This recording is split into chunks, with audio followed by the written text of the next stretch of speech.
आज बिल्कुल एक क्लासिक केस क्राइम इन्वेस्टिगेशन का मैं आप सबके लिए लेकर आया हूँ।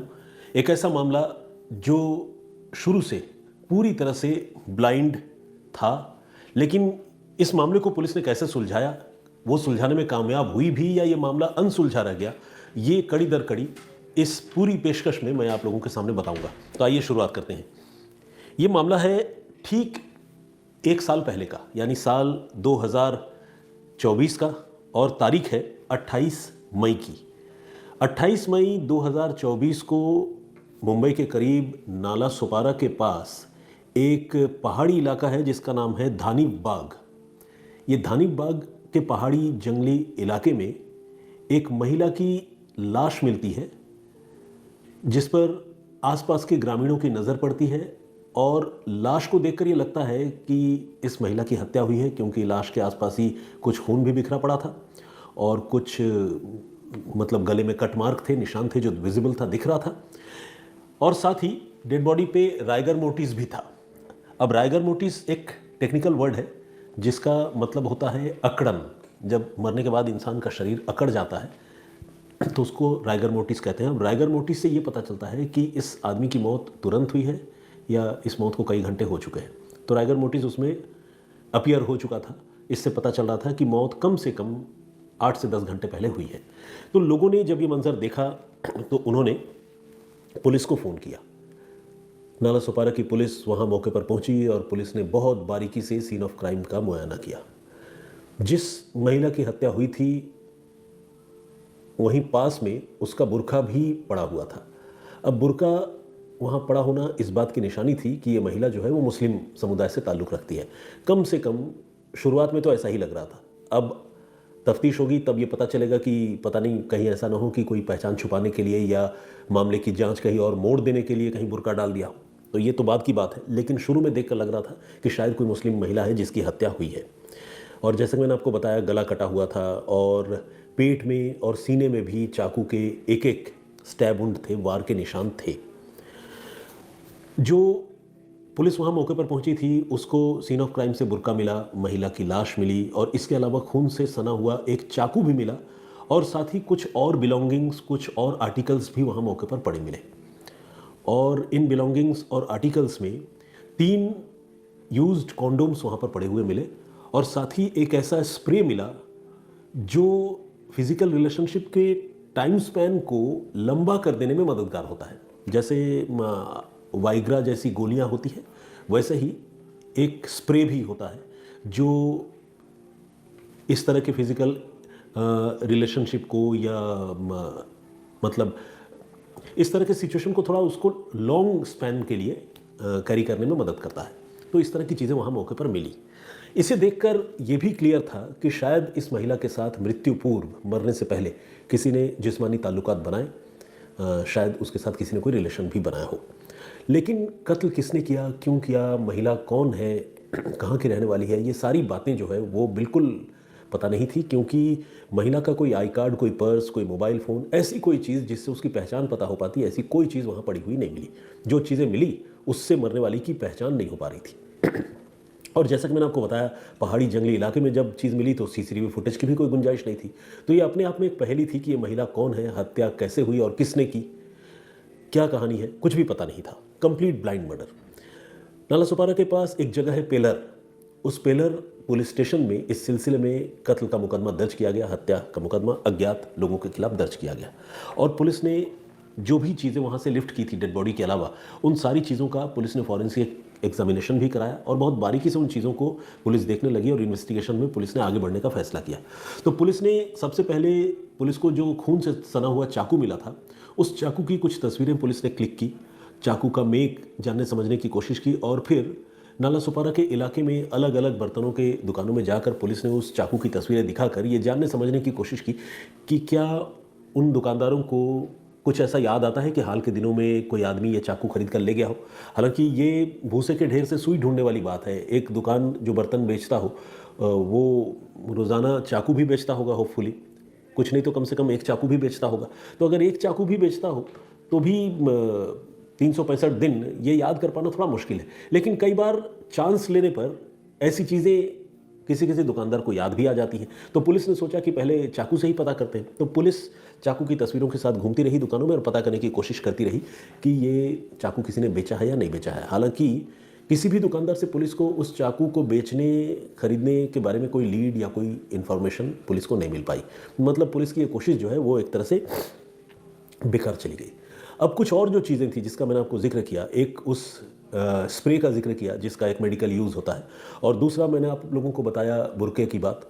तो ये जो बुर्का है वो इस बात की निशानी थी कि महिला मुस्लिम समुदाय से थी या मुस्लिम समुदाय से हो सकती थी। तो पुलिस ने ये तय किया कि वो आसपास के इलाके में जो मुस्लिम लोकेलिटी है और जो मुस्लिम लोग रहते हैं वहाँ जाकर ये पता करने की कोशिश करेगी कि कोई महिला किसी घर से गायब तो नहीं है, गुम तो नहीं है, ऐसा तो नहीं कि किसी ने गुमशुदगी की कोई रिपोर्ट लिखवाई हो। तो एक तो पुलिस को मुस्लिम महिलाओं की तलाश करनी थी, और दूसरा ये जो स्प्रे मिला था उस स्प्रे के ऊपर जो भी बारकोड था या जो भी स्प्रे के ऊपर जो भी डिटेल्स थे उसको पुलिस को बहुत बारीकी से स्कैन करके ये जानना था कि ये स्प्रे किस दुकान से बेची गई होगी। तो स्प्रे का जो डिब्बा है वो पुलिस ने अपने पास रखा, और पुलिस की अब एक टीम नाला सोपारा के उन रिहायशी इलाकों में गई जहां मुस्लिम रहते थे, और एक टीम मेडिकल दुकानों की तरफ गई। तो दो अलग अलग टीमें अलग अलग जगह इन्वेस्टिगेशन के लिए गई। सबसे पहले आपको बताता हूं कि जो दुकानों में, मेडिकल की दुकानों में पुलिस टीम उस स्प्रे के डिब्बे को लेकर जा रही थी या उसकी तस्वीरों को लेकर जा रही थी, उसमें पुलिस को एक अच्छी कामयाबी मिली। स्प्रे के डिब्बे पर जो बारकोड प्रिंटेड था उस बारकोड के हवाले से पुलिस ने ये पता लगाने में कामयाबी हासिल कर ली कि ये स्प्रे जो है किस दुकान से बेची गई होगी। पुलिस उस दुकान में पहुंची और दुकानदार को दिखाकर बोला कि क्या ये आपकी दुकान से सेल हुई है। दुकानदार ने उसको पहचान लिया, उस डिब्बे को, और बोला कि हाँ साहब सेल तो हमने किया था। और यहाँ तक कि उसने ये भी कहा कि जो परचेज़ करने वाला आदमी था वो एक नौजवान था, और उसने सिर्फ ये स्प्रे नहीं बल्कि अपने साथ वो कुछ एक कॉन्डोम्स के पैकेट भी खरीद कर लेके आया था। तो ये बात इत्तेफाक से उस दुकानदार को याद थी। अब पुलिस को लगा कि ये तो बहुत वाइटल क्लू है, अब इस मामले की तफ्तीश जो है इस हवाले से आगे बढ़ सकती है। पुलिस ने फ़ौरन उससे कहा कि हमें सीसीटीवी फुटेज दिखाइए, जो भी आपका कस्टमर था जो ये चीज़ें खरीद कर ले गया था। तो पुलिस को दुकानदार ने सीसीटीवी फुटेज दिखाया, और उस सीसीटीवी फुटेज में एक नौजवान लड़का, तकरीबन यही 20 से 24 साल की उम्र के बीच का, वो इन आर्टिकल्स को, इन सामान को खरीद कर ले जाता हुआ दिख रहा था, और कैमरे में उसकी तस्वीरें भी कैद हुई थी, साफ साफ कैद हुई थी, चेहरा दिख रहा था। पुलिस ने उस सीसीटीवी फुटेज को अपने कब्जे में लिया, और सीसीटीवी फुटेज में जो बंदा नज़र आ रहा था उसके स्क्रीनशॉट लिए, ग्रैब लिए, और उस ग्रैब के सहारे अब इस लड़के की पहचान पता करने की कोशिशें शुरू हुई। ये तो एक टीम की बात है। जो पुलिस की दूसरी टीम थी जो नाला सोपारा के रिहायशी इलाकों में तफ्तीश कर रही थी, और डोर टू डोर जाकर पुलिस ये पता करने की कोशिश कर रही थी कि क्या कोई मुस्लिम महिला हाल के कुछ दिनों में कहीं लापता या गायब हुई है जिसकी गुमशुदगी की कोई रिपोर्ट दर्ज हुई हो। तो पुलिस अभी इस काम में लगी थी। तब तक पुलिस ने देखा कि एक मकान से दो बच्चों के रोने की आवाज़ आ रही है। पुलिस आउट ऑफ क्यूरियोसिटी, क्योंकि उनके मन में शक सवाल तो होते ही हैं और पुलिस का काम ही यही है, और जब इन्वेस्टिगेशन के लिए गए हैं तो हर चीज़ पे शक करेंगे। तो बच्चे दो रोते हुए पुलिस को सुनाई पड़े, और पुलिस जो है उन रोते हुए बच्चों के घर की तरफ गई और आस पड़ोस के लोगों से पूछा कि भाई ये बच्चे किसके हैं, ये क्यों रो रहे हैं, और इनके मम्मी पापा कहाँ हैं। तो पड़ोस के लोगों ने बताया कि अरे इसकी मम्मी तो 2-3 दिनों से कहीं लापता है, गायब हो गई है, मिल नहीं रही है, और जो इसके पापा हैं वो थाने में गए हैं गुमशुदगी की रिपोर्ट लिखवाने के लिए। अब पुलिस ने जैसे ही ये बात सुनी तो पुलिस का माथा ठनका। महिला का गायब होना और पति का गुमशुदगी के लिए थाने में रिपोर्ट लिखवाने जाना, कहीं ऐसा तो नहीं कि ये वही महिला है जिसकी हत्या हुई है। पुलिस जो है, पुलिस की जो टीम वहाँ पर थी वो सारा काम छोड़कर, डोर टू डोर पता करना छोड़कर वो वापस थाने लौटी, उस आदमी से मिलने और उस आदमी से तुरंत बात करने के इरादे से जो आदमी अपनी बीवी की गुमशुदगी की रिपोर्ट लिखवाने थाने पहुँचा था। वो आदमी इत्तेफाक से पुलिस को मिल भी गया। उस आदमी का नाम है ज़ियाउल शाह। अब ज़ियाउल शाह की जब पहचान हुई, थाने में वो मिला, तो पुलिस ने कहा कि देखिए आपने गुमशुदगी की रिपोर्ट लिखवाने तो आप आए हैं, लेकिन हमारे पास एक तस्वीर है और वो एक डेड बॉडी की है, बुरी खबर है। आप उस तस्वीर को एक बार देखें और ये बताएं कि क्या ये कहीं ऐसा तो नहीं कि आपकी वाइफ की ही तस्वीर हो। अब वो आदमी घबरा गया, लेकिन चाहे जैसी भी घबराहट हो, सिचुएशन का सामना तो करना पड़ता है। पुलिस ने तस्वीर दिखाई, उस आदमी ने तस्वीर देखी, बुर्का और उस महिला के कपड़े और वो डेड बॉडी काफ़ी विकृत हो चुकी थी, ख़राब हो चुकी थी। लेकिन उस डेड बॉडी को देखकर उसके पति ने, ज़ियाउल शाह ने पहचान लिया कि ये उसी की पत्नी है और पत्नी का नाम जो है सायरा बानो है। तो वो फूट फूट कर रोने लगा। उसने कहा कि हाँ साहब, ये तो मेरी ही बीवी है, सायरा बानो इसका नाम है और मैं पिछले 2-3 दिनों से इसे ढूंढ रहा हूँ। इधर उधर नाते रिश्तेदारों में पता किया, ये घर से कहीं गई थी और कहाँ गई, कैसे गई, इस हाल में कैसे पहुंची, मुझे तो कुछ भी नहीं पता। घर में बच्चे भूखे हैं, रो रहे हैं। तो पुलिस को इसकी सारी बातें जो ये आदमी बता रहा था, उसके बॉडी लैंग्वेज से पुलिस को जेन्युइन लगी और पुलिस को लगा कि शायद ये पति बहुत परेशान है और उसकी बीवी की वाकई किसी ने हत्या कर दी है। तो पुलिस ने अब उसको कहा कि ठीक है, अभी तो तुमने तस्वीर देखकर पहचाना, लेकिन हम आपको हॉस्पिटल भी बुलाएंगे और हॉस्पिटल में आकर एक बार अपनी वाइफ की डेड बॉडी देखकर और कंफर्म कर लेना कि ये आपकी पत्नी सायरा बानो की ही लाश है या नहीं, और उसके बाद फिर हम उस डेड बॉडी को आपके हवाले भी करेंगे ताकि आप अपना अंतिम संस्कार वगैरह कर पाएँ। तो इस आदमी को लेकर फिर पुलिस हॉस्पिटल गई। मॉर्चरी में डेड बॉडी उस महिला की रखी हुई थी। पति ने देखा, पति ने बिल्कुल दावे से कहा कि हाँ मेरी ही पत्नी है। उसके बाद वेरिफिकेशन वगैरह करने के बाद डेड बॉडी सायरा बानो की उसके पति ज़ियाउल शाह को दे दी गई। इधर पुलिस की जो एक टीम मेडिकल शॉप्स में घूम घूम करके उस स्प्रे वाले डिब्बे के सहारे उस सीसीटीवी ग्रैब तक पहुंची थी, एक नौजवान की तस्वीर तक पहुंची थी। पुलिस की वो टीम जब थाने पहुंची और पुलिस की उस टीम को ये पता चला कि थाने में महिला की पहचान हो चुकी है और उसका पति यहाँ पर मौजूद है, तो पुलिस ने फिर उस फोटोग्राफ को लेकर, उस मेडिकल शॉप से कॉन्डोम्स वगैरह खरीदने वाले नौजवान की तस्वीर को लेकर पुलिस ने फिर इस आदमी को, ज़ियाउल शाह को दिखाया और कहा कि आप एक बार प्लीज़ इस तस्वीर को देखकर ये पहचानने की कोशिश कीजिए कि क्या आप इस लड़के को पहचानते हैं। तकरीबन 24 साल की उम्र है। तो जैसे ही ज़ियाउल शाह ने वो तस्वीर देखी, वो फ़ौरन देखते ही पहचान गया। उसके चेहरे के हाव भाव, चेहरे के रंग बदल गए और देखते ही पुलिस को भी समझ में आ गया कि हाँ ये आदमी पहचानता है इसको। ज़ियाउल शाह ने कहा कि अरे ये तो मेरा भतीजा है, नजबुद्दीन इसका नाम है, नजबुद्दीन मोहम्मद शमी नाम है उसका, और ये दिल्ली में रहता है, लेकिन ये तस्वीर आप लोगों को कैसे मिली। तो पुलिस ने कहा कि नहीं, दिल्ली में तो रहता है लेकिन हाल के दिनों में ये मुंबई में था, क्या तुम्हें जानकारी है।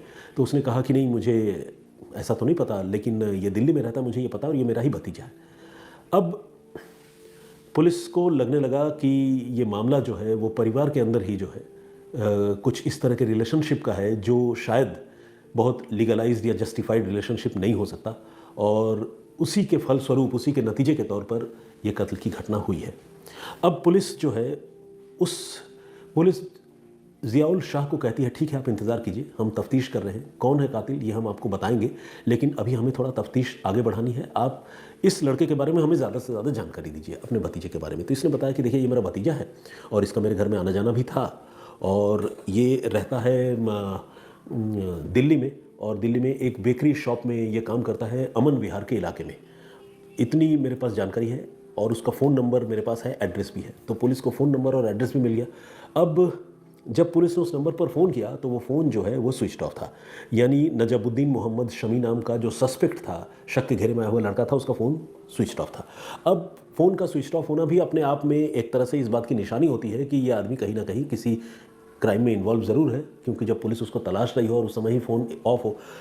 क्योंकि मुझे लगता है 100 में से 90 केसेस में आप लोगों ने भी गौर किया होगा कि कोई भी कातिल या मुलजिम जो है वो पकड़े जाने से बचने के लिए फ़ोन सबसे पहले स्विच ऑफ कर लेता है।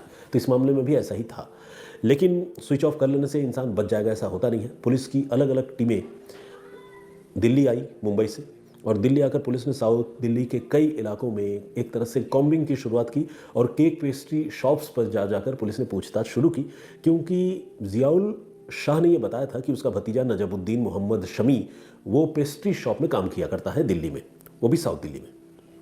तो अलग अलग दुकानों में जाकर तलाशी करते करते, पता करते करते आखिरकार पुलिस को नजबुद्दीन मोहम्मद शमी का पता चल गया, और उसे अमन विहार के एक केक शॉप से मुंबई की पुलिस ने, दिल्ली के अमन विहार के केक शॉप से मुंबई की पुलिस ने उसे धर दबोचा और उससे शुरुआती पूछताछ की।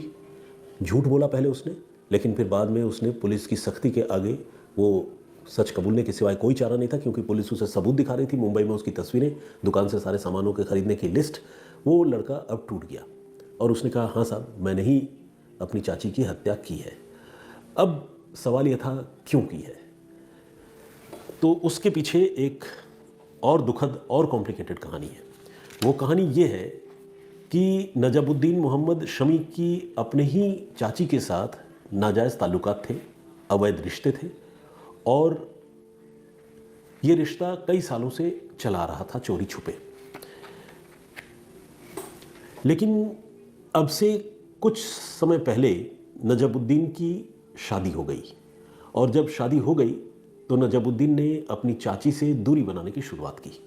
उसको लगा कि बहुत हुआ, अब चाची के साथ इस रिलेशनशिप को कंटिन्यू नहीं कर सकते, अपनी बीवी पर ध्यान देना है। तो उसने चाची से दूरी बनाने की शुरुआत कर दी। अब चाची जो है इस बात के लिए तैयार नहीं थी। चाची को लगता था कि मेरा जो भतीजा है जिसके साथ मेरा रिलेशन है वो अभी वैसा ही मुझसे मिले जैसे पहले मिला करता था। ये इसके लिए संभव नहीं था। इस बीच चाची के साथ ये जो अफेयर था उसकी जानकारी नजमुद्दीन की नई नवेली बीवी को भी हो गई थी। अब नई नवेली बीवी इस बात पर एतराज़ किया करती थी कि ये क्या मतलब हरकत लगा रखी है अपनी चाची के साथ। तो ये जो लड़का था नजमुद्दीन मोहम्मद शमी, ये दो महिलाओं के बीच में फंस गया था, अपनी बीवी और चाची के बीच में। अब इसको एक कॉल लेना था, एक फ़ैसला करना था इस रिलेशनशिप से बाहर आने का। लेकिन उसने जो कॉल लिया, जो फ़ैसला किया, वो बहुत गलत कॉल लिया और उसने ये तय किया कि वो अपनी चाची की हत्या कर देगा, जो निहायत ही एक गलत फ़ैसला था। और इसी इरादे से वो, इंग्लिश में कहते हैं स्कोर सेटल करना, यानी हिसाब किताब बराबर करना। तो स्कोर सेटल करने के इरादे से वो दिल्ली से मुंबई पहुंचा और मुंबई में जाकर बड़े ही गुपचुप तरीके से, खुफिया तरीके से अपने चाची से उसने कांटेक्ट किया। चाची को उसने बुलाया और सुनसान नाला सोपारा के धानी बाग के जंगलों में लेकर गया। साइकोलॉजी देखिए, मानसिकता देखिए। मैं तो इस बात पर हैरान हूँ कि जिस महिला का वो कत्ल करने जा रहा है, जिस महिला की हत्या करने की उसने पूरी तैयारी की है, अपने साथ वो चाकू लेकर आया है, उस महिला की हत्या करने से पहले ये कातिल उसके साथ सेक्स करता है और रिलेशनशिप बनाने से के पहले पूरी तैयारी करता है। दुकान से जाकर जो है वो कॉन्डोम्स के पैकेट खरीदता है और तो और वो जो एनकाउंटर है वो लंबा खिंच जाए इसके लिए स्प्रे खरीदता है। तो कैसी अजीब मानसिकता है, मतलब कैसी घृणित और कैसी पाशविक सोच है, इस बात पर बड़ी हैरानी है।